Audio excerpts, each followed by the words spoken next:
d'autre est comme toi, ô Dieu. Tu nous as créés à ton image. Qui d'autre est comme toi, ô Dieu. C'est un honneur de nous lever pour t'adorer.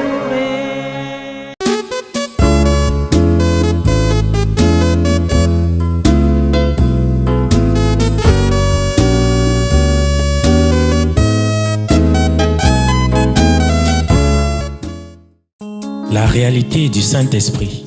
Le Saint-Esprit de Dieu est peu connu par les chrétiens parce que plusieurs ne l'ont pas encore revêtu et même pour ceux qui l'ont revêtu, il demeure un mystère.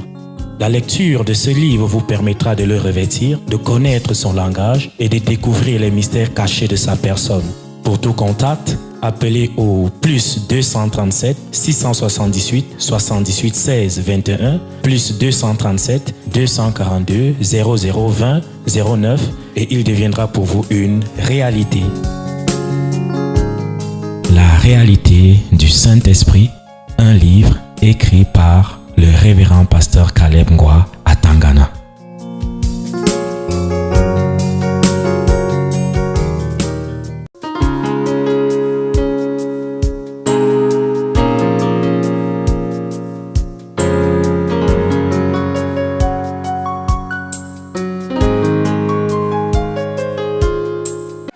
Mieux que ça.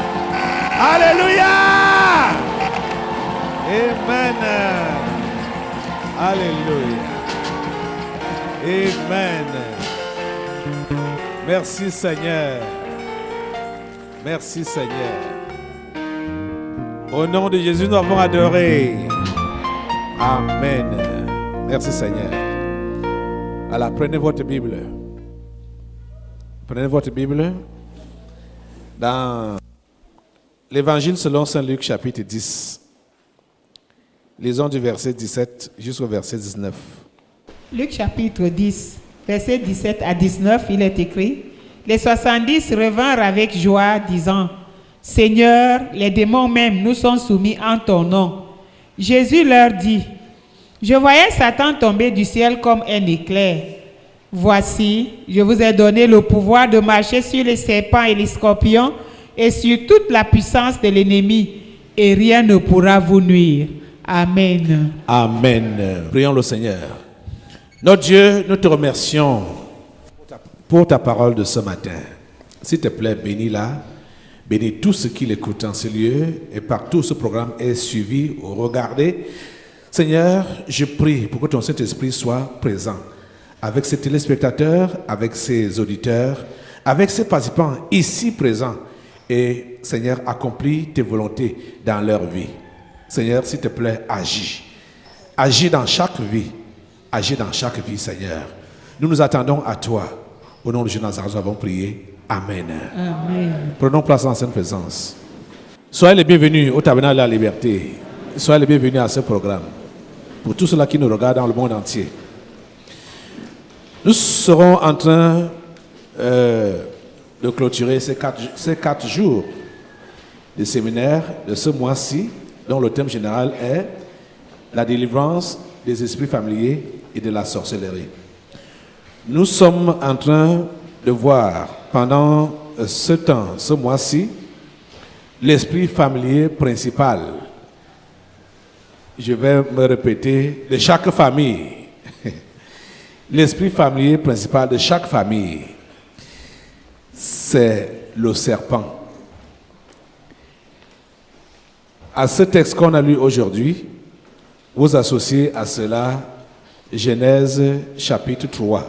Vous allez comprendre que l'esprit familier qu'on appelle le serpent là, le premier esprit familier, a commencé avec la première famille, Adam et Ève. C'est avec eux que ce démon du serpent a commencé son travail, son mauvais travail, et il a continué au fil des années jusqu'à l'heure actuelle. Vous savez, depuis que Adam et Ève ont donc péché dans le jardin d'Éden, cet esprit du serpent a pris l'ascendance, a pris la domination et a géré les humains jusqu'à cette heure où Jésus-Christ est en train de parler. Il y a de cela 2000 ans. Mais ce qui est marrant, je veux dire, c'est que même comme Jésus a parlé ici, a révélé ce qu'il a dit dans les 3 versets qu'on a lus aujourd'hui, jusque-là, plusieurs restent encore et demeurent les victimes du serpent. C'est ce qui est bizarre.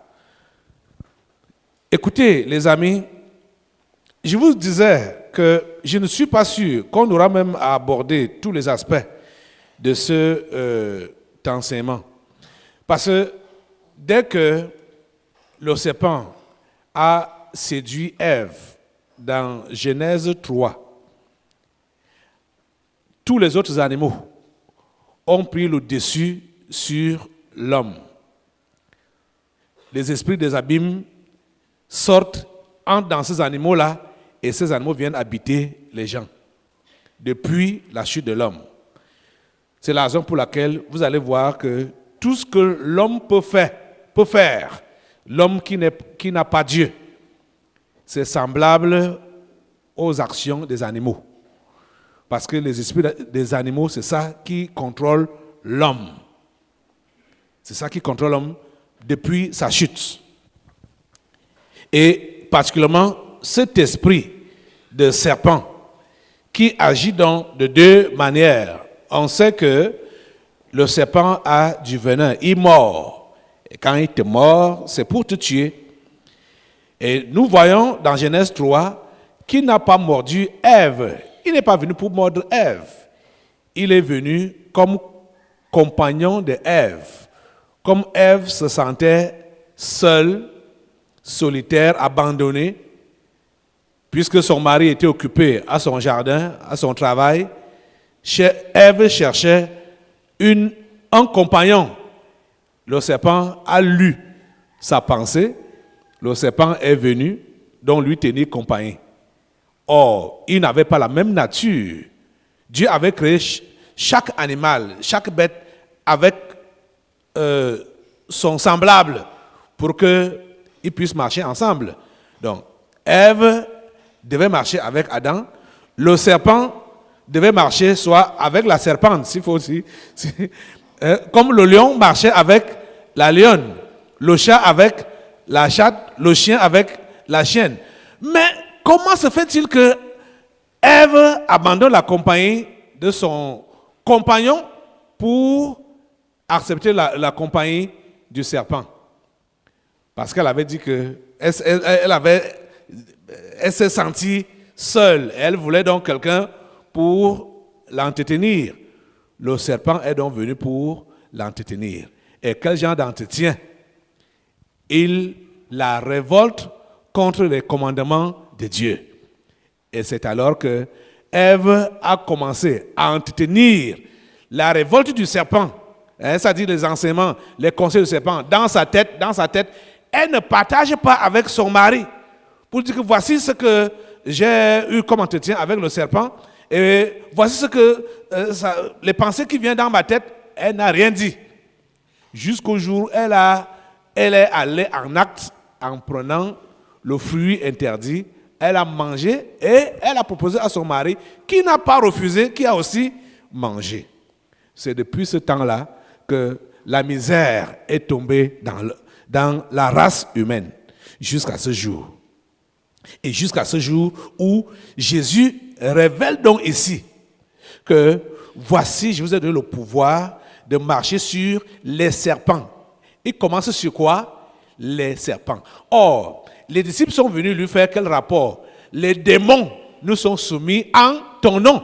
Mais il leur dit non, je vais donner le pouvoir de marcher sur les serpents. Pour leur faire comprendre que tous les démons ont leur origine dans le serpent. Parce que c'est le serpent qui a été la première bête que le démon a possédée, a utilisée pour séduire la femme et faire tomber la race humaine. Dans tout ce que nous connaissons aujourd'hui comme déchéance, comme maladie, comme problème, toutes les difficultés, c'est le serpent qui est à l'origine. Et Jésus nous révèle donc ici qu'il a donné à ses disciples, à ceux qui croient en lui, le pouvoir de marcher sur ces serpents, les serpents. Il mentionne bien que les serpents. Et en se référant, en repartant un peu dans Genèse chapitre 3, verset 15, on constate que c'est la répétition de ce que Dieu avait déjà prophétisé à la femme et à sa postérité. Genèse chapitre 15, où Dieu dit, je mettrai inimitié entre toi et la... Parlant au serpent, il lui dit, je mettrai inimitié entre toi et la femme, entre ta postérité et sa postérité. Celle-ci t'écrasera la tête et tu lui blesseras le talon. C'est ça que Jésus répète ici en disant que je vous ai donné le pouvoir de marcher. Marcher, c'est écraser donc la tête du serpent. Il dit, je vous ai donné le pouvoir de marcher sur les serpents et les scorpions et sur toute la puissance de l'ennemi et rien ne pourra vous nuire. Nous avons déjà parlé sur ce sujet il y a 3 jours de cela. Je suis en train de rebrosser ce qui a été dit les jours précédents, juste pour essayer de mettre certains à jour par rapport à la continuité d'aujourd'hui. L'esprit familier principal contre lequel nous sommes appelés à combattre, c'est le serpent. Et comprenez que ce serpent, le serpent agit d'abord dans ta propre vie et ensuite dans la vie de ta famille et de tous les autres humains. D'abord dans ta propre vie. Il faut que tu comprennes cela. Et comme je t'enseigne aujourd'hui, si tu es enfant de Dieu, comprends que ta tête, je veux dire, ton pied est posé sur sa tête. Jésus t'a donné le pouvoir de marcher sur lui. Ton pied, c'est ton pied qui est posé sur sa tête. Si tu es enfant de Dieu. Et tu dois maintenir ce pied-là sur la tête du serpent. Mais malheureusement, plusieurs ont enlevé leurs pieds sur la tête du serpent au point où le serpent est monté dans leur tête à eux, s'est installé dans leur cerveau et ils ont installé eux-mêmes un salon d'honneur dans leur cerveau pour commencer à s'entretenir avec le serpent à longueur de leur vie. Je ne vais pas dire à longueur de la journée, à longueur de leur vie. Parce qu'il faut que tu comprennes une chose, toutes les fois que tu es en train de mijoter ou de penser aux choses négatives, tu es en train de t'entretenir avec le serpent. Parce que, je vais le redire, il utilise 2 façons pour détruire la vie des humains. D'abord, il y a son venin là, quand il est mort, c'est pour te tuer. Et ensuite, ce qu'il a même d'abord commencé avec, dans Genèse 3, la ruse. S'il ne te mord pas, utilisant donc la violence, il va utiliser la ruse, donc les flatteries. Les flatteries. Il commence avec toi-même. Parce que si tu as donné ta vie à Jésus, il t'est arrivé un temps où les questions vont te passer dans la tête que, au fait, l'histoire même de la chrétienté, si ça me conduit où? En ce qui me concerne, j'aime toujours vous donner mes propres témoignages.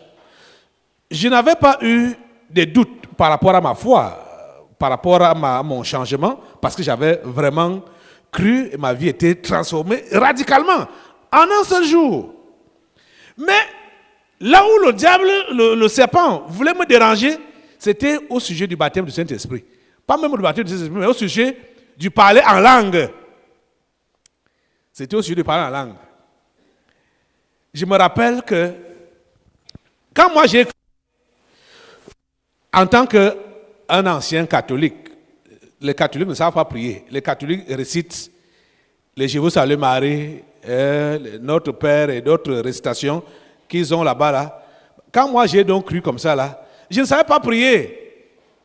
Je ne pouvais pas faire comme par exemple les protestants qui savent que Dieu est Dieu d'Abraham, Dieu d'Isaac, Dieu de Jacob, Père de notre Seigneur Jésus, machin, tout ça là. Dieu, je ne connaissais pas toutes ces choses-là. Donc quand moi j'ai cru, je ne parlais qu'en langue. Quand je veux prier, je prie seulement en langue. Parce que le jour de ma conversion, j'ai été rempli du Saint-Esprit en même temps. Et je ne savais prier qu'en langue. Et je peux vous dire qu'après ma conversion, l'onction de Dieu est restée sur moi pendant plus d'un mois. Je ne sais pas s'il y a des gens parmi vous ici là, qui peuvent vous supporter ça. Parce qu'il y a certains aujourd'hui qui voient ce que Dieu fait aujourd'hui par moi, ils peuvent vous penser que bon, c'est du jour au lendemain. Quand la conversion est authentique, on devient esclave de Dieu. On devient l'instrument de Dieu. Après ma conversion, son onction est restée sur moi pendant plus d'un mois. Je ne sais pas comment je peux vous expliquer ça, mais je vais essayer. C'est-à-dire, comment ça se faisait? Je ne peux pas ouvrir la bouche pour prier, pour parler même. Je parle seulement en langue. Je parle seulement en langue, les larmes coulent, je n'ai plus de force, je suis seulement en train de m'écrouler, de tomber. Comme je vous dis là, il y a certains parmi vous là, quand vous êtes face à la vérité évangélique, vous pensez à votre personnalité et cela vous fait fermer votre cœur pour dire, ah, non, on va voir que je suis émotif, je pleure. Naturellement, j'étais quelqu'un de très dur. Très dur. Vous comprenez ça? Mais devant Dieu, je me suis senti tout petit. Au point où je sais que c'est lui qui est le grand Dieu. Et que devant lui, je ne suis rien du tout. C'est ça qui m'a brisé. Si tu ne connais pas ce brisement-là, pendant ta conversion, il sera difficile pour toi de tenir le coup du temps. Parce qu'au fur et à mesure que le temps passe, les choses changent. Hein? Et surtout, comme tu seras toujours avec les humains qui n'ont pas changé, et comme tu seras toujours avec le serpent qui veut toujours te ramener en arrière, parce que le serpent est barré collé avec chacun, hein? Et il ne quitte pas, il n'abandonne pas la bataille facilement comme ça. Donc, si dans tes débuts là, tu ne t'es pas bien fixé, avec le temps, quand le serpent va venir là, parler dans ta tête là, tu vas lui donner raison. Donc, ayant expérimenté ce que je vous dis là, que je ne pouvais pas me tenir sur mes pieds. Puisque après ma conversion, j'ai commencé à évangéliser directement et à prier pour les gens. Les malades guérissaient et les gens étaient remplis du Saint-Esprit. Et quand je veux prier, je me rassure que je suis à côté du mur pour ne pas tomber. Parce que l'onction était sur moi que je ne peux pas me tenir sur mes pieds. Quand je lève seulement la voix comme ça là pour prier, je ne suis plus moi-même. Et j'ai demandé à Dieu, je rassemble les gens pour prier avec eux. J'ai dit, mais Seigneur, je vais faire comment pour les contrôler?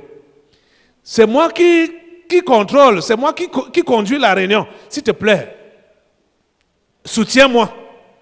Et je cherche un mur, je m'appuie là.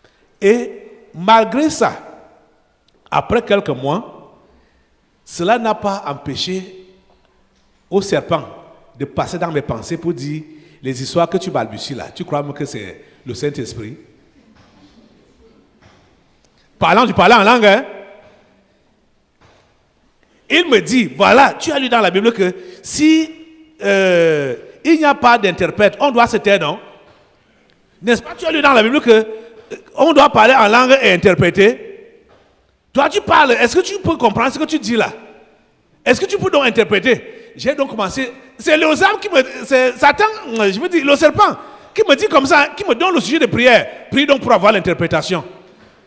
Je me mets à prier, Seigneur, donne-moi d'interpréter les langues. Donne-moi d'interpréter les langues. L'interprétation ne vient pas. Je continue à parler, ça ne vient pas. Il me dit, voilà, si c'était donc Dieu, pourquoi tu n'interprètes pas? Vous comprenez ça? Je suis resté à moi-même, j'ai dit, mais ça c'est quoi? Ça c'est quelle histoire ça? C'est là donc que je reviens sur ma conversion. Je dis, voilà, j'ai donné ma vie à Jésus. Ce n'était pas de la blague. Le garçon que j'étais auparavant, ce n'est plus le même maintenant. Et la façon que l'Esprit de Dieu est descendu sur moi, je n'avais jamais vu ça ailleurs. Je n'avais jamais fréquenté une église où on parle en langue, où on prie pour les malades. Je n'avais jamais assisté à ça. Vous comprenez? Je vous dis que 3 jours après ma conversion, quelqu'un était mourant. Pendant 1 mois, il était déjà agonisant. Il était couché. J'ai prié pour cet homme. L'homme s'est levé directement. A été guéri instantanément. 3 jours seulement après ma conversion. 3 jours seulement. Vous vous rendez compte? Et après des mois, donc, le diable me dit que tout ce que tu fais là, c'est du bluff. Le serpent me dit que c'est toi-même qui vas inventer tes choses là. Si c'est donc Dieu, interprète ce que tu dis là. Et comme l'interprétation ne venait pas, il m'harcelait, il me dit, abandonne ça, ne parle plus ça. Tu blasphèmes même.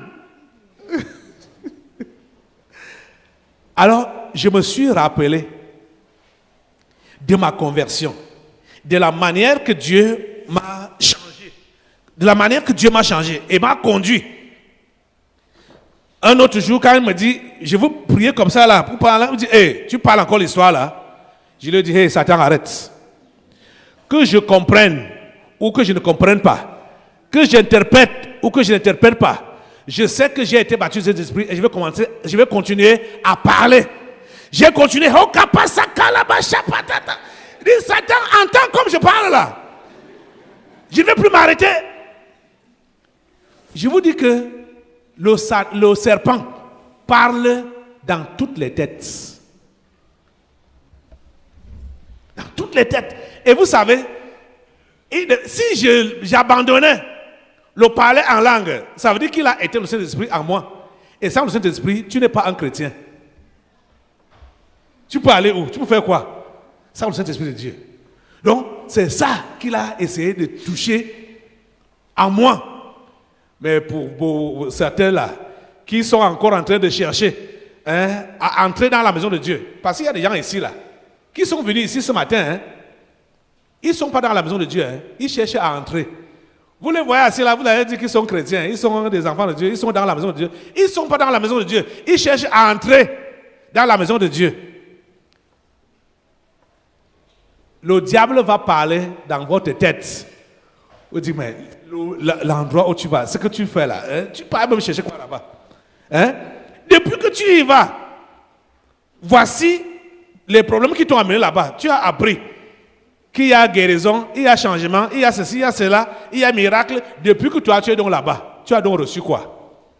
Ça, c'est le langage du serpent.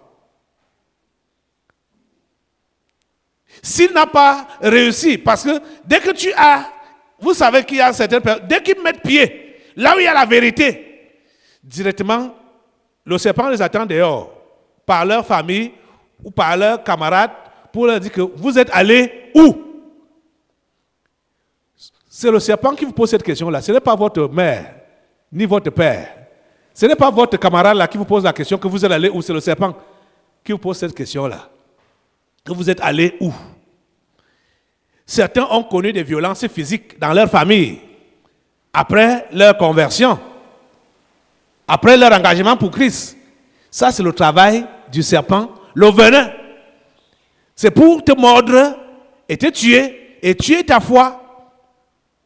Et s'ils ne réussissent pas par la violence, par la violence physique là, ils vont donc passer par la ruse. C'est toujours le travail du serpent. Ou subitement, la personne qui était violente vis-à-vis de toi devient un agneau. Gentil. Est-ce que tu as déjà vu ça? Si quelqu'un a été violent envers toi à cause de ta foi, et cette personne ne se convertit pas en Jésus, ne croit pas en sa gentillesse. Tu comprends ça? Je te dis pour rien au monde, ne crois pas en sa gentillesse. Parce que quand la violence n'a pas marché, elle va passer par la gentillesse. C'est toujours pour te retirer de la foi. C'est toujours pour te retirer de la foi. Mais Jésus nous a dit qu'il nous a donné le pouvoir de marcher sur sa tête. De marcher sur lui, de marcher sur les scorpions et sur tous les démons similaires. Vous comprenez ça? Cette histoire est réelle. Regardez, ça fait des milliers d'années que l'homme a été créé et qu'il avait chuté par la ruse du diable. Et Jésus revient ici pour dire à l'homme, à son enfant, à son disciple, qu'il lui a restauré ce pouvoir d'écraser la tête du serpent. Et pendant ce séminaire, il faut que tu comprennes que ton pied doit demeurer sur la tête du serpent. Quel que soit ce qu'il utilise, quel que soit ce qu'il va utiliser. Parce que vous devez comprendre que cette vie chrétienne est comme un combat de boxe avec plusieurs rounds. Vous comprenez ça? Je dis jusqu'à ce que la trompette va sonner. Nous serons toujours dans le combat. Il y a plusieurs rounds. Donc, si tu as déjà dépassé une certaine étape, ne pense pas que c'est terminé pour croiser donc tes bras pour dire hey, j'ai souffert dans ce combat, hein. Maintenant là j'ai gagné. Non, jamais. Il y a un second round. Parce que vous savez qu'après chaque round, il y a un temps de repos. Hein? Où on part boire l'eau, hein? on se masse un peu là. Parce que je sais qu'il y a certaines personnes qui pensent que dès que un certain round est fini, bon, c'est terminé, le combat est terminé. Le combat n'est pas terminé. Je me rappelle une fois, quelqu'un venait de se marier, il vient voir le pasteur pour dire, pasteur, bon, maintenant que je me suis marié, qu'est-ce qu'il faut encore? Hein? Donc, comme après le mariage, le combat spirituel n'est pas terminé. Ce n'est pas tout. Hein? Ce n'est pas tout. Ceux qui ont trimé pour avoir un certain diplôme, après ce diplôme-là, tu crois que les diplômes sont finis? Ce n'est pas fini. L'école n'est pas finie. Et l'école ne finit même jamais. Vous savez ça, non? Mais quand on est dans l'ignorance, on pense que ce qui est devant nous là, si nous atteignons ça, ou nous avons ça, nous n'aurons plus jamais de soucis. C'est faux. C'est un mensonge. Même après avoir atteint ce niveau-là, ou après avoir obtenu ce que tu cherchais là, tu auras encore un autre besoin. Comprends aujourd'hui que le premier et le dernier esprit familier, contre lequel tu es appelé à combattre, c'est le serpent. Il ne te lâchera jamais, jusqu'à ce que la trompette sonne. Mais tu dois comprendre que pendant que vous êtes dans le combat, hein, ton pied est sur sa tête. Et Genèse 3, 15 précise qu'il va souvent te mordre le talon. Il va souvent te mordre le talon. Ça veut dire que c'est un combat où tu recevras les coups obligatoirement. Mais c'est toi qui serais appelé à remporter. La victoire finale t'appartient. La victoire finale t'appartient. Parce que ce que Jésus enseigne ici aux disciples, à nous, à toi et à moi, c'est pour que nous ayons l'information et la connaissance du combat spirituel. Nous ayons l'information et que nous ayons la connaissance du combat spirituel. Pour nous faire comprendre que nous avons déjà la victoire. Même comme nous serons appelés à combattre tous les jours, tout le temps, mais nous avons déjà la victoire. Aussi longtemps que nous demeurons dans sa parole. Aussi longtemps que nous demeurons en lui. Aussi longtemps que nous refusons les tactiques ou de céder aux tactiques ou aux suggestions du serpent. Nous allons demeurer dans la victoire. Amen. Quelqu'un est en train de comprendre? Ok. Hier, nous avons vu comment le serpent passe par les familles, en commençant par notre Seigneur Jésus-Christ lui-même.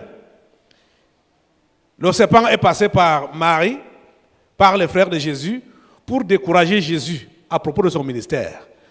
Pendant que lui, il était en train d'évangéliser, d'enseigner les gens, sa maman se pointe dehors avec ses frères pour dire faites-le sortir ici là. On ne sait pas ce qu'il est devenu. Hein? Un homme de 30 ans, l'aîné de la famille, il est devenu vagabond comme ça là. Faites-le sortir ici là. Il a déjà perdu la tête. Il faut qu'il sorte ici, il faut qu'il nous retrouve à la maison. Et quelle a été la réponse de Jésus? La réalité du Saint-Esprit. Le Saint-Esprit de Dieu est peu connu par les chrétiens parce que plusieurs ne l'ont pas encore revêtu et même pour ceux qui l'ont revêtu, il demeure un mystère. La lecture de ce livre vous permettra de le revêtir, de connaître son langage et de découvrir les mystères cachés de sa personne. Pour tout contact, appelez au plus 237 678 78 16 21 plus 237 242 0020 09 et il deviendra pour vous une réalité. La réalité du Saint-Esprit, un livre écrit par le révérend pasteur Caleb Ngwa à Tangana.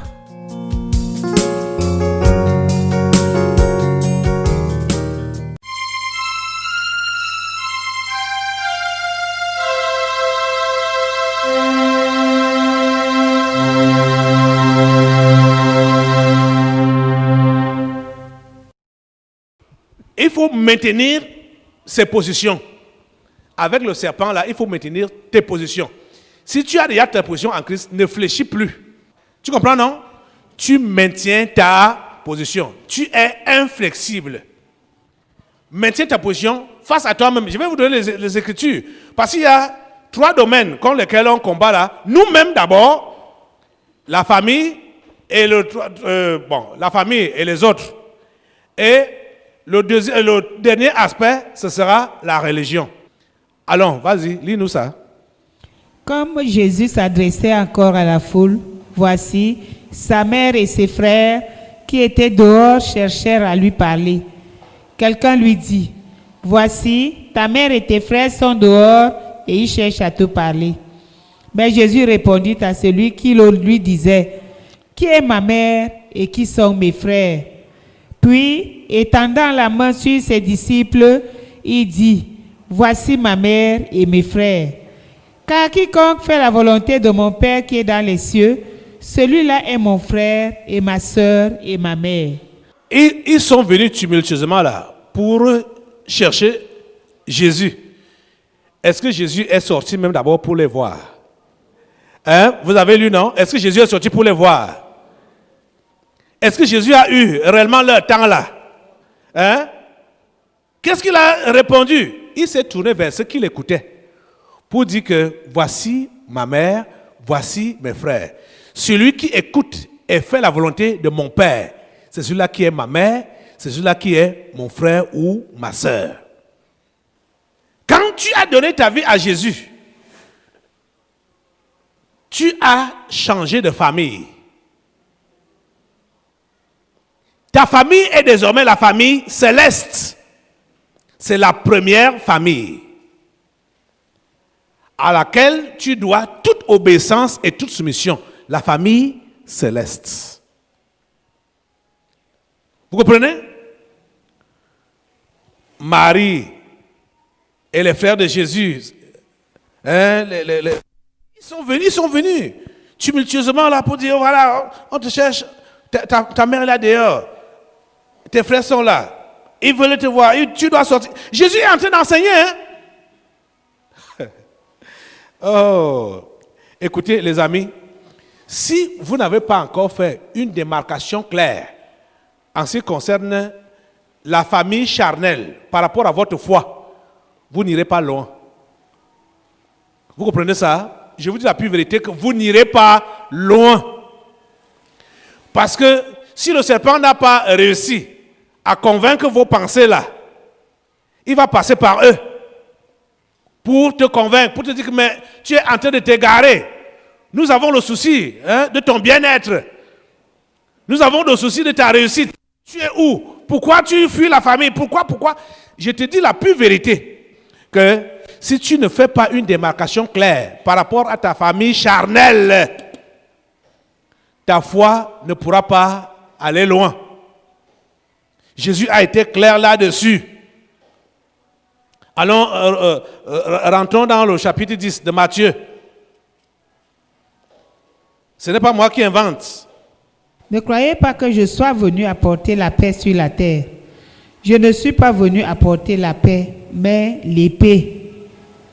Car je suis venu mettre la division entre l'homme et son père, entre la fille et sa mère, entre la belle-fille et sa belle-mère. C'est le terme qu'ils utilisent, non?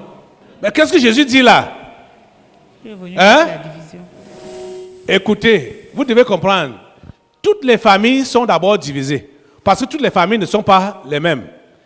Dans chaque famille, il y a des sorciers et il y a des simples. Donc, chaque famille a déjà d'office 2 camps dès le départ. Vous comprenez, non? Et c'est comme si vous descendez du ciel.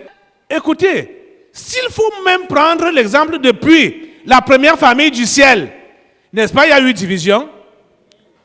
Hein? Il n'y a aucune famille qui est unie. Aucune. Vous comprenez, non? La première famille céleste. Je parle de Dieu le Père, Dieu le Fils, Dieu le Saint-Esprit, avec ses anges. Il y a eu division. Lucifer a pris une partie. Il s'est révolté contre l'autorité suprême de Dieu. Il y a eu division là-bas. La famille céleste s'est divisée. Hein? Donc, quand vous allez entendre les gens dire qu'il y a division, hein, vous causez division, ça veut dire qu'ils ont remarqué que tu as fait la démarcation, que tu ne leur appartiens plus, ou qu'ils n'ont plus le pouvoir sur toi. C'est pourquoi ils sentent que tu vas les échapper. Vous êtes en train de comprendre, non? Toutes les familles sont divisées. Pourquoi? Parce que dans chaque famille, il y a des sorciers et il y a des simples. Je vous dis que ça a commencé avec la famille céleste. Dieu est resté avec les anges saints. Satan est parti avec les démons. Vous comprenez, non? C'est comme ça depuis le commencement. Hein? Et Jésus le dit ici clairement qu'il est venu mettre la division. Ça veut dire que dès que sa lumière, lui, dans une famille, ceux qui lui appartiennent vont aller derrière lui et le reste va combattre ceux-là qui lui appartiennent. La division va se voir donc clairement. Continue la lecture. Et l'homme aura pour ennemi les gens de sa maison. Voilà. Hey, c'est Jésus, le Dieu d'amour, qui enseigne ça, qui dit ça. L'homme aura qui pour ennemi? L'homme aura qui pour ennemi? Et vous avez souvent entendu ici, les gens disent que dans notre famille, il n'y a pas de sorcier. Il n'y a pas de sorcier. Dans notre famille, il n'y a pas de sorcellerie. Hein? L'homme aura pour ennemi qui? Les gens de sa maison. C'est dans la maison là que ça commence. Chez toi. Hein? Continue la lecture.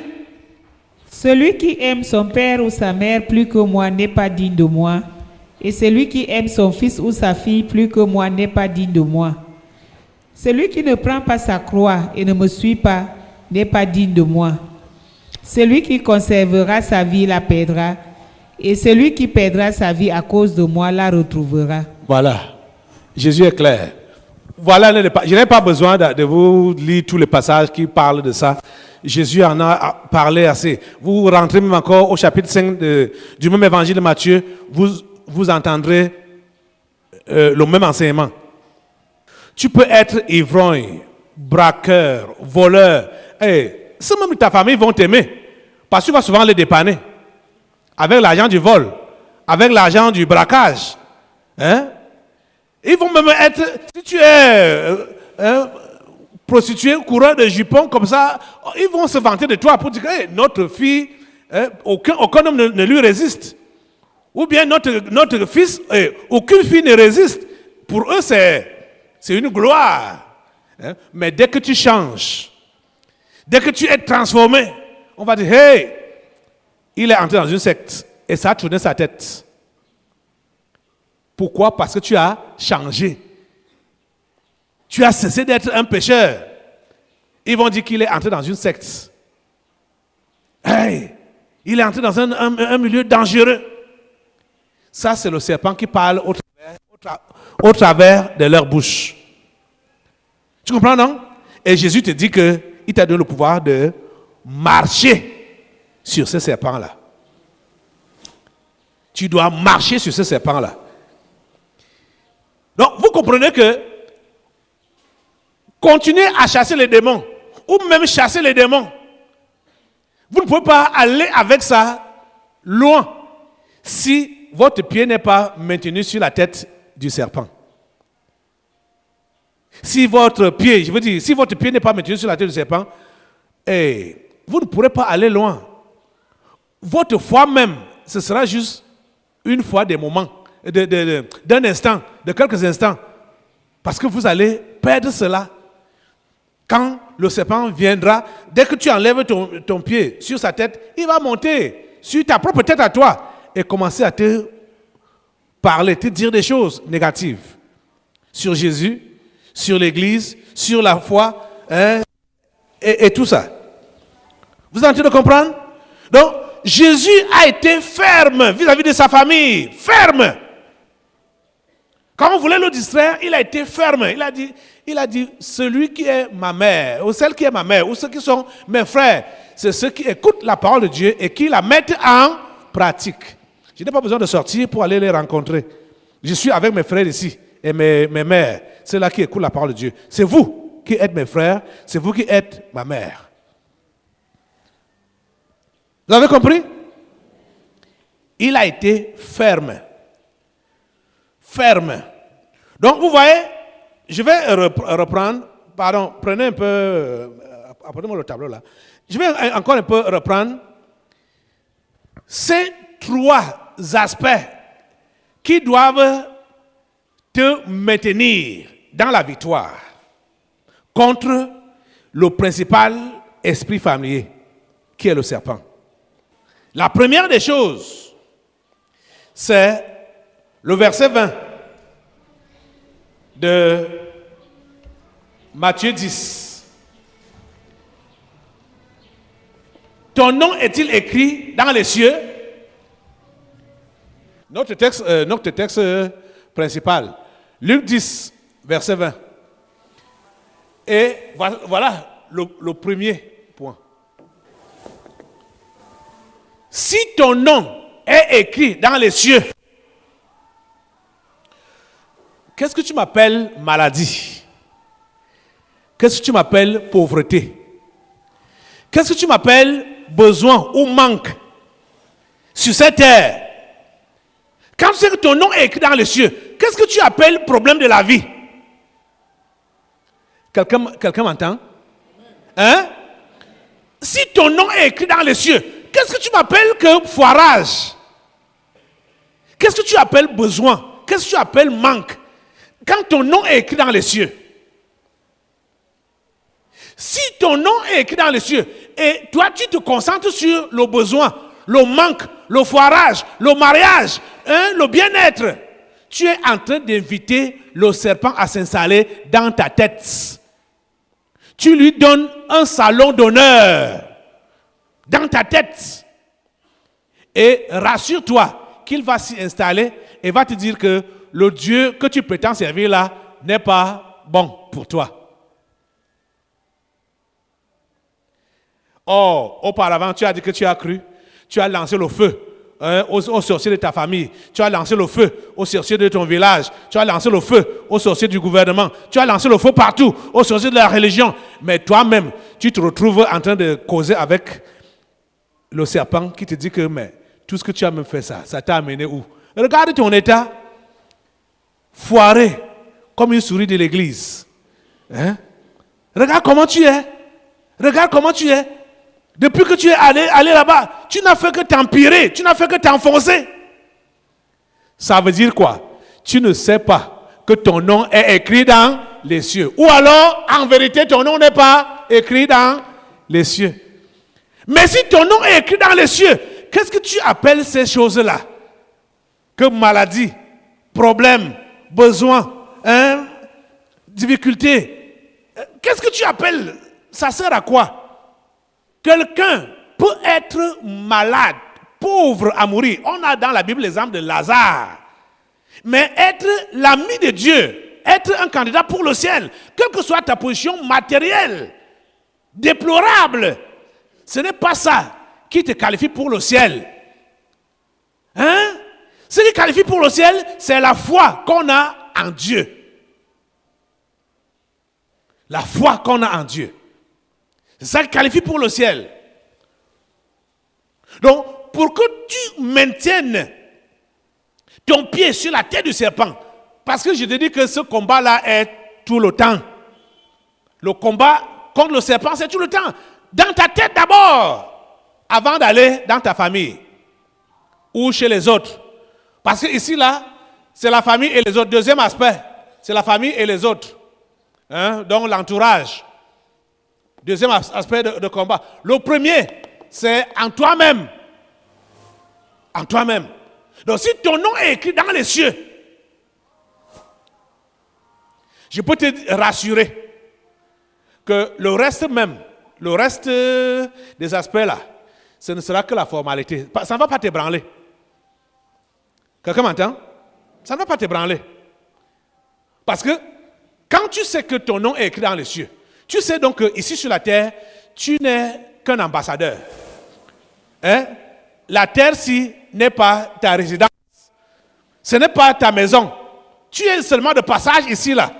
Donc tu n'as rien à y voir par rapport aux choses qui se passent ici. Or, les intrigues, les insultes, tout ce qu'on te dit, ça concerne les choses de cette vie.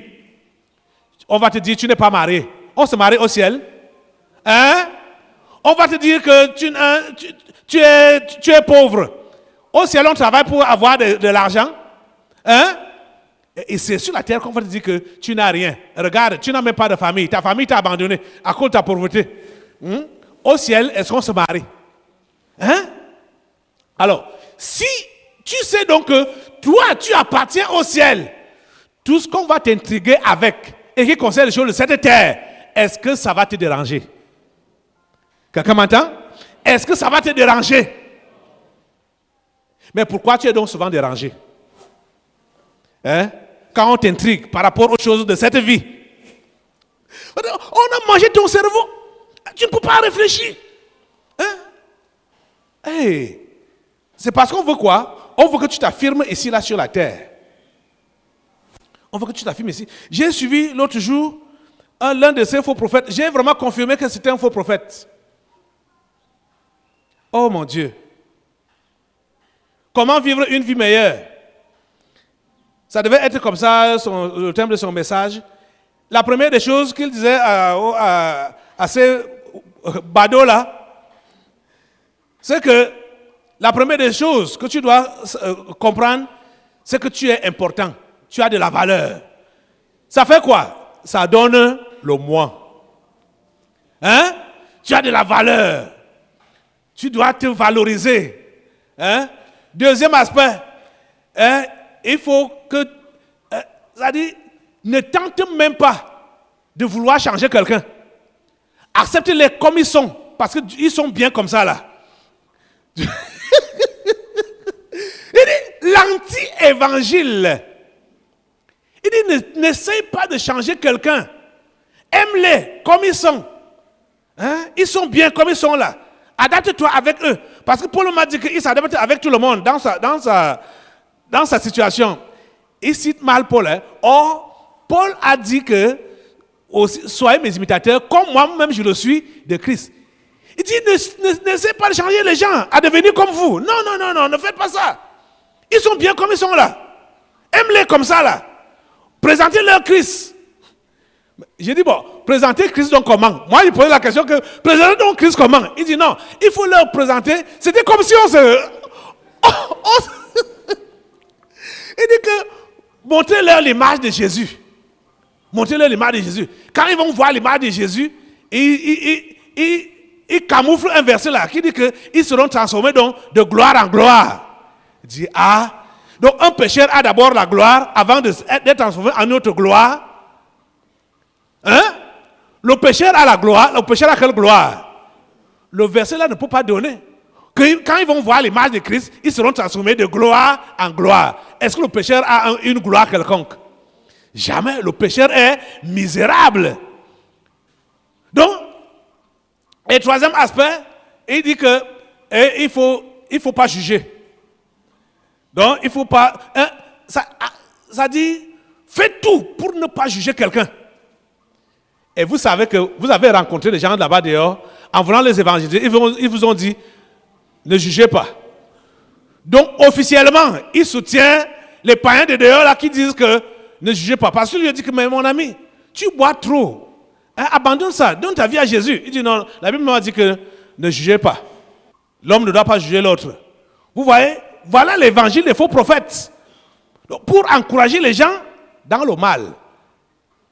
C'est-à-dire, vous entendez un tel message, vous comprenez que ça ne se retrouve dans aucun évangile. Parce que le premier message de Jean-Baptiste qui annonçait Christ était quoi? La repentance.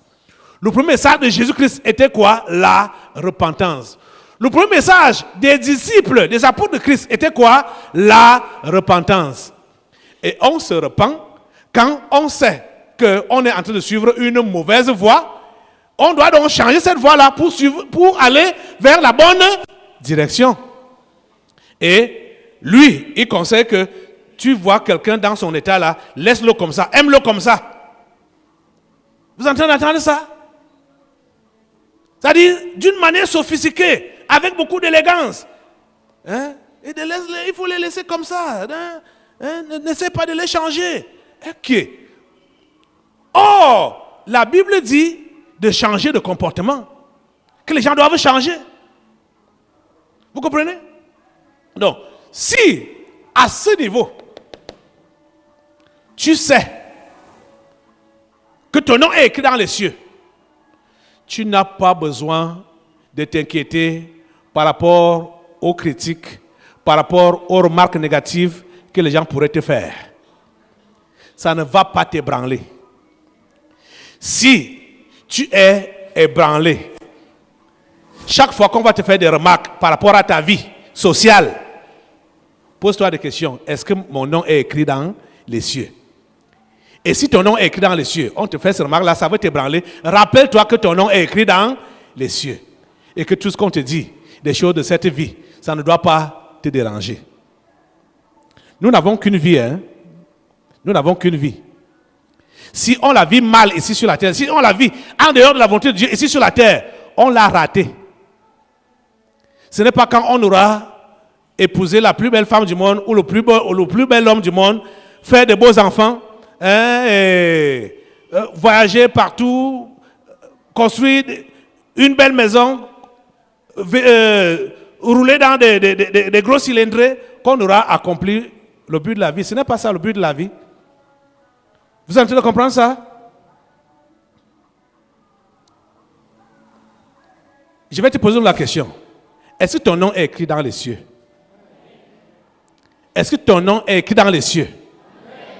Comment tu le sais? Ceux-là qui disent Amen. Comment tu sais que ton nom est écrit dans les cieux? Hein?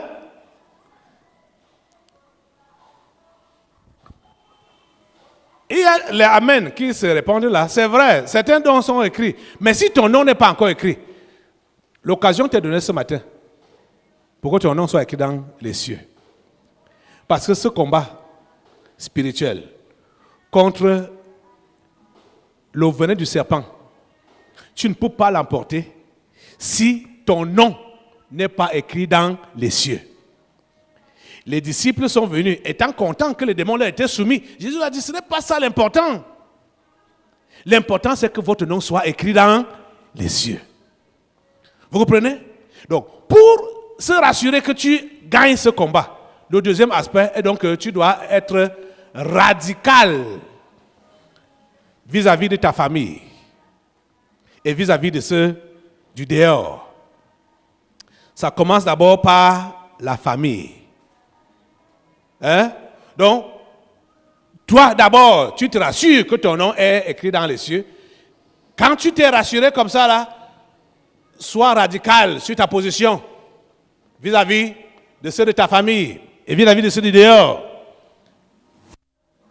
qui vont estimer que tu es en train de perdre les pédales, tu es en train de perdre le chemin, parce que tu as suivi la voie des sectes. Ils estiment que Jésus, c'est la voie des sectes. Ils peuvent être prêts à te chercher n'importe où. Vous avez vu des gens qui viennent souvent chercher leurs gens ici, non? Ça n'a pas commencé ici. Vous voyez ça dans Matthieu 12, verset 46 à 50.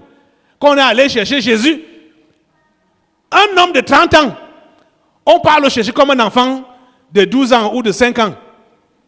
Un homme de 30 ans. Vous voyez? Troisième aspect maintenant, là, pour que tu maintiennes cette victoire. C'est ça qu'on va voir maintenant, là. Tu dois également être radical vis-à-vis de la religion.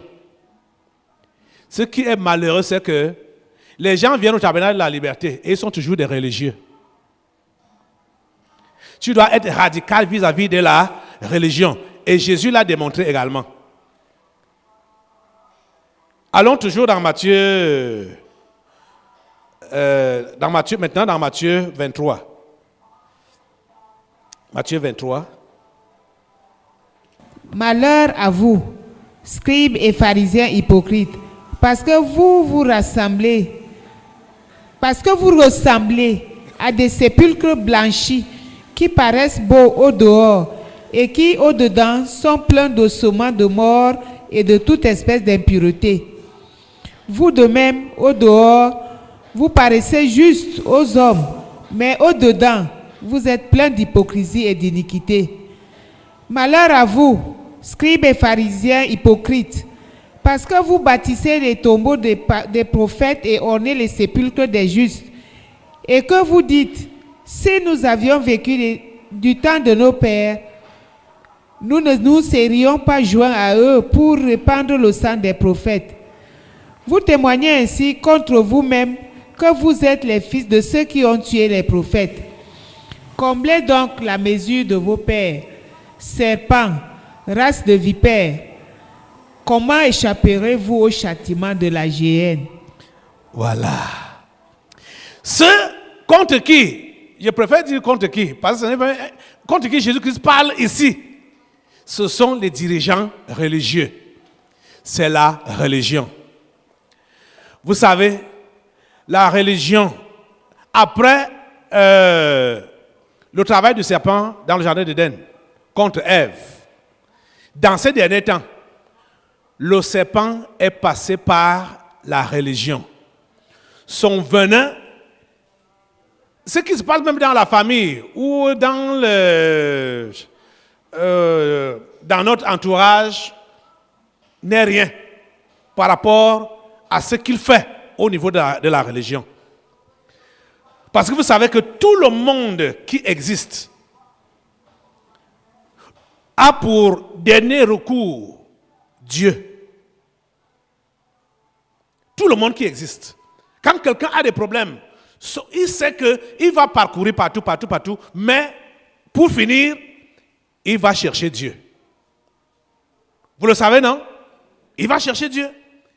Et vous voyez donc que la religion se place donc là comme étant Dieu. Tu as donc des problèmes, tu parcours partout. Et quand tu cherches Dieu, qui se présente devant toi? La religion.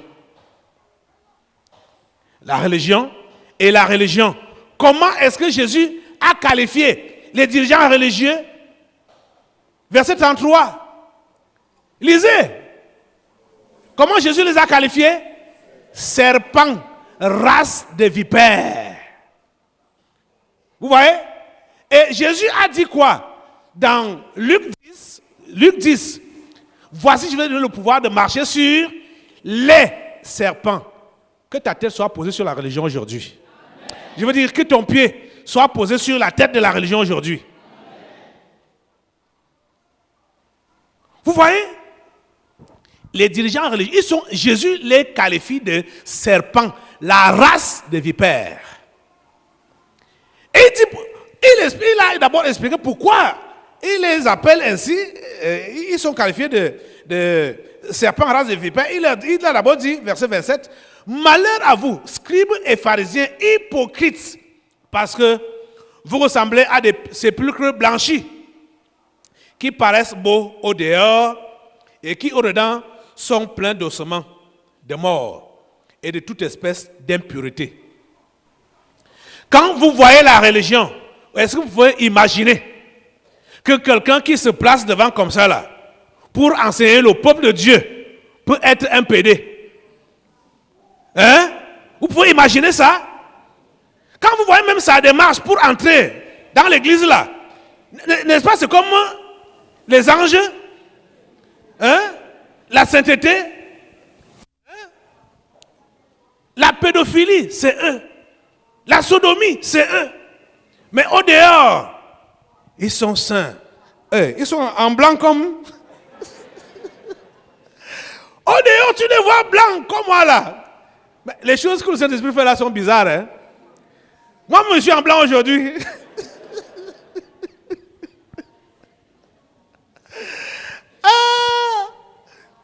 Ils sont en dehors, ils sont blancs. Or, à l'intérieur, c'est de la pourriture. Soyez connectés au concret du surnaturel avec le révérend Caleb Ngouatangana. Sur Afrique Plus, tous les dimanches à partir de 8h00. Le concret du surnaturel. Ramenez vos cœurs à votre Créateur, la guérison de votre corps et la délivrance des esprits familiers avec le révérend Caleb Ngouatangana.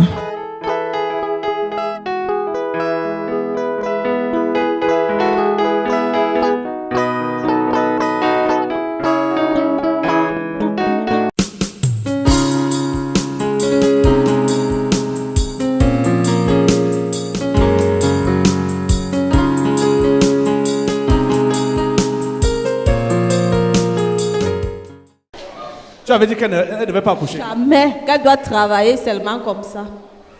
J'avais dit ça depuis que je ne veux pas les affaires des enfants là. Quoi? Son plus grand péché, c'est d'avoir accouché de cet enfant. C'est pour ça que j'ai d'abord cassé le pied.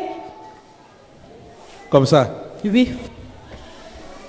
Ah, tu ne vois pas que c'est ta femme aujourd'hui, grand-mère? C'est ta femme aujourd'hui. Depuis là, ce n'est pas ma femme. C'est seulement aujourd'hui que tu as pu me dénicher. Tu connais l'endroit ici? Je ne connais pas. On appelle ici le tabernacle de la liberté. L'endroit où Jésus-Christ rend les captifs libres. Cette fille va être libérée de toi aujourd'hui et de toute ta légion. La légion, là, nous sommes alors nombreux. Hein? C'est un combat. Où est sa famille? La famille de cette femme, de cette jeune dame. Tu as dit que tu es qui? Je suis la grand-mère. De quel côté? Du côté de la mère.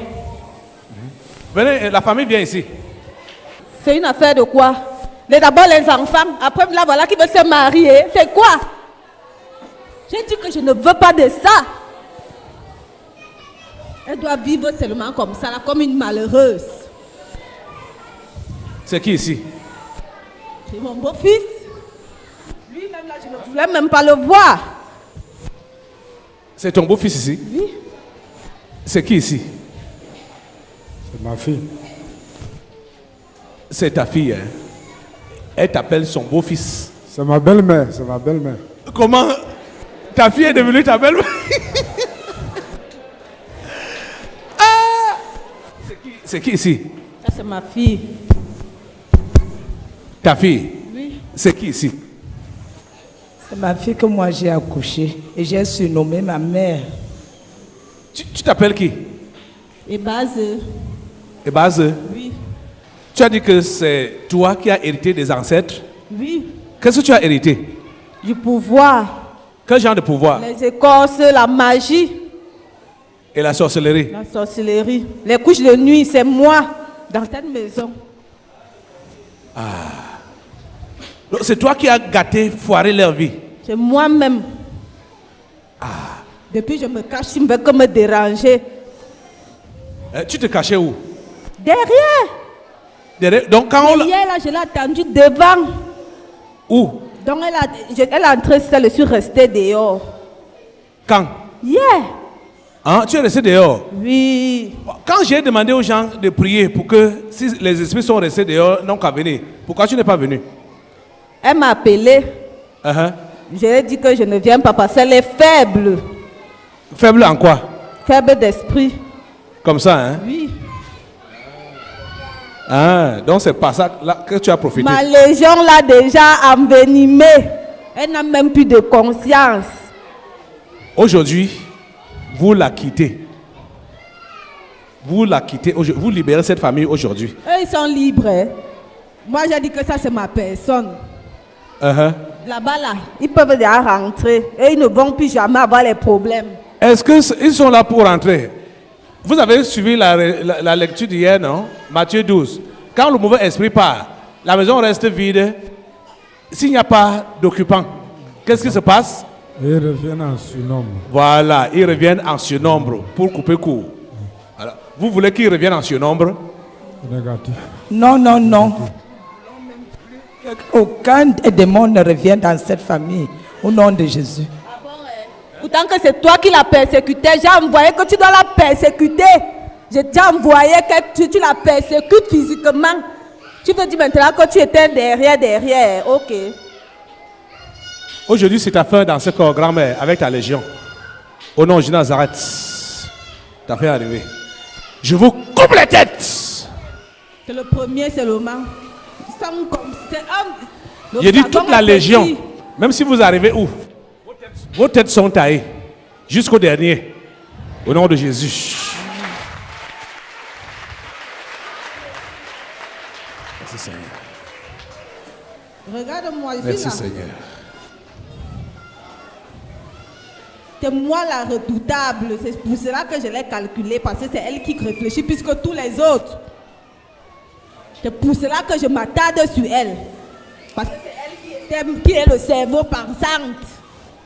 Merci Seigneur. C'est fini.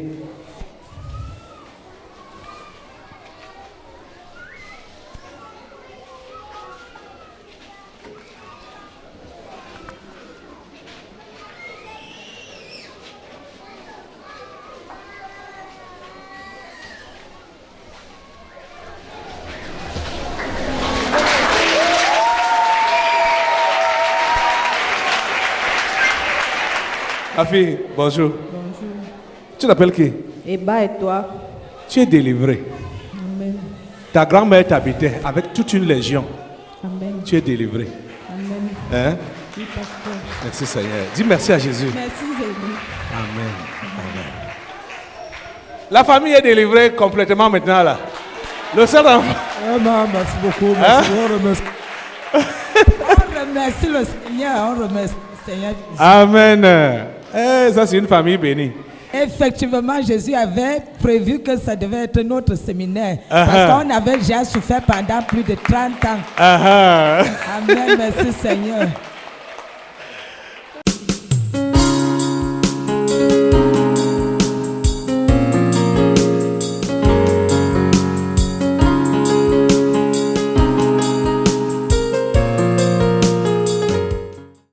Là, c'est qui?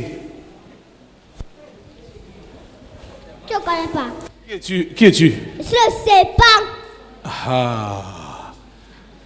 Vous voyez que ça n'atteint pas l'âge, non? Ça, c'est un enfant de... Ça, c'est un enfant de quel âge? Ses parents sont où? Ta fille a quel âge? Elle a 5 ans. 5 ans. Oui, papa. Qu'est-ce qui parle dans son corps là? Ça dit quoi? C'est un esprit, un mauvais esprit. Ça dit quoi? Qu'il est un serpent. Ah. Petite fille, ce n'est pas ton père là-bas? C'est pas mon père. Ton père est où? C'est Lucie. Ah. Vous entendez comment elle dit ça avec élégance? C'est Lucie. Tu ne finis pas le nom là? Lucie qui? Lucifer. C'est ton père? Oui. Ce n'est pas ta fille ici là? C'est ma fille, pasteur. Voilà ton père. Ta fille. Hein? Je ne suis pas ta fille. Ah. Comment tu es entré dans le fils du serpent? Comment tu es entré en elle? Parce que le père m'a trop énervé. Il t'a fait comment? Je lui vois encore de taper ses enfants. Et puis, il grogne ses enfants. Dès que ses enfants vont l'accuser, il va maintenant se mettre à accuser ses enfants que c'est eux qui ont cassé le plat. Comme ça? Attends, et toi tu es entré dans l'enfant là depuis quand? Hier. Aujourd'hui, je suis maintenant entré. Ok. Serpent. Ah. Le père, tu as accusé les enfants là qu'ils ont cassé le plat? je ne comprends pas du tout. Hein? Pas du tout, pasteur, pas du tout. Tu ne comprends rien? Je ne comprends pratiquement rien. Comment tu es entré dans l'enfant là, serpent? Tu ne comprends pas? Je ne comprends pas. Comment tu es entré? J'ai dit que je suis entré hier. Comment? Qu'est-ce qui a fait que tu entres? C'est le serpent de Lucifer. Oui, comment il est entré dans l'enfant là? Je ne connais pas. C'est ça. Je ne connais pas, c'est pour ça que je veux savoir. Tu veux savoir? Tu veux savoir? Oui. Attends, tu vas savoir. Tu vas savoir. Tu vas savoir. Comment tu travailles dans sa vie? Tu es entré dans sa vie pour faire quoi? Je suis entré dans sa vie pour travailler. Quel genre de travail? Le travail de Lucie. C'est quel genre?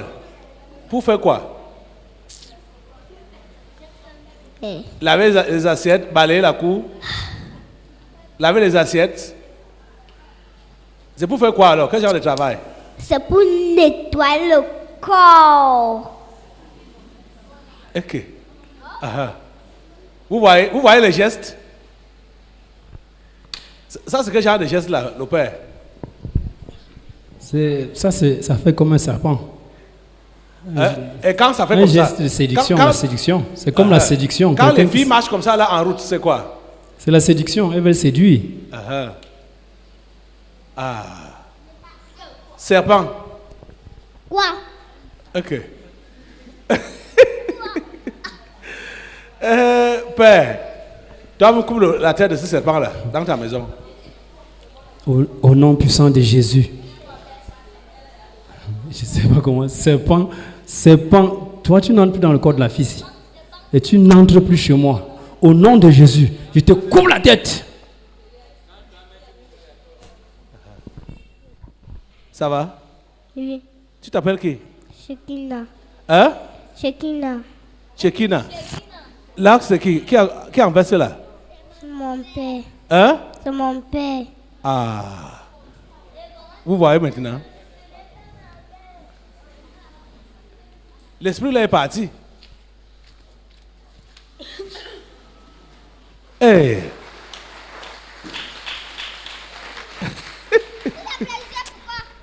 Hein? Fou. Quoi? Bec.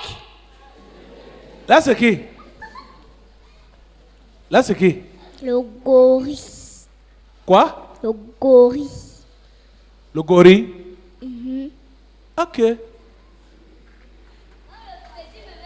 Un animal. Ok. Le gorille. Dans un petit corps comme ça, là. Tu es avec qui, gorille? Parce que je ne veux pas que quelqu'un d'autre te montre là après. On finit avec vous tous. Tu es avec qui, gorille? Je suis avec mon père, Lucifer. Et qui encore? Et mes dominations. Ok. Père. Non, je Mets-les ensemble. Tous les démons, gorille, veux pas. leur esprit. Je veux pas.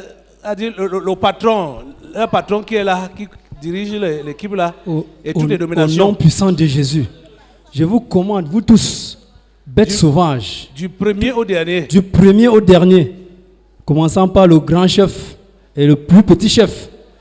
Je vous lie ensemble et je vous coupe les têtes au nom de Jésus. Amen.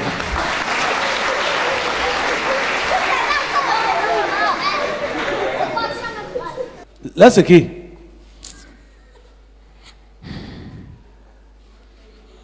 Va entrer dans le micro-ci. Quoi? Va entrer dans le micro-ci. Qui es-tu?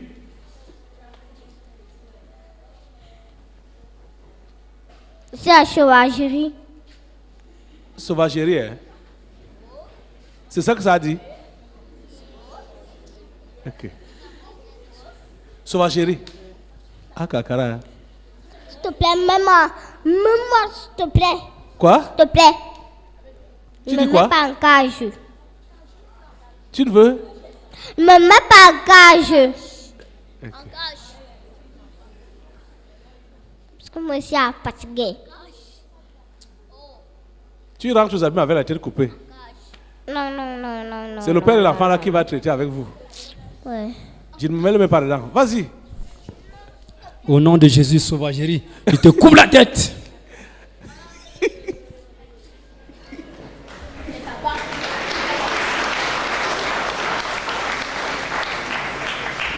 La réalité du Saint-Esprit. Le Saint-Esprit de Dieu est peu connu par les chrétiens parce que plusieurs ne l'ont pas encore revêtu et même pour ceux qui l'ont revêtu, il demeure un mystère. La lecture de ce livre vous permettra de le revêtir, de connaître son langage et de découvrir les mystères cachés de sa personne. Pour tout contact, appelez au plus 237 678 78 16 21 plus 237 242 0020 09 et il deviendra pour vous une réalité. La réalité du Saint-Esprit, un livre écrit par le révérend pasteur Caleb Ngwa à Tangana.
C'est un honneur